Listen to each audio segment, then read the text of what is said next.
By the end of this video, you have the necessary information and skills to start editing video like a professional in Adobe Premiere Pro. Whether you're a total beginner, you want to turn your passion to profession, or you're already in the game but you just want to, brush up your editing skill. Adobe Premiere Pro is one of the leading video editing software. It's used by everyone from professional filmmakers to YouTubers to vloggers, because it allows you to edit and create video with ease. I use it, and I can tell you for free that this editing software is more than amazing. It can seem intimidating at first, but don't fall for it. It's easy only if you can pay close attention. I can't cover everything in this video, so I'll be doing it in segments. Follow and subscribe to this channel so you don't miss any part. Download the software from Adobe official website, www.adobe.com. I think it costs about $23 per month with a 7-day free trial.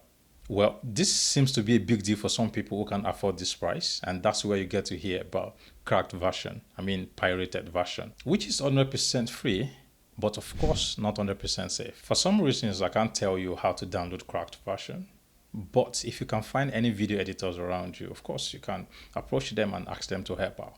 So after installing this software on your system, the next thing will be to set up a new project and organize your editing workspace. Let's do this in the next video.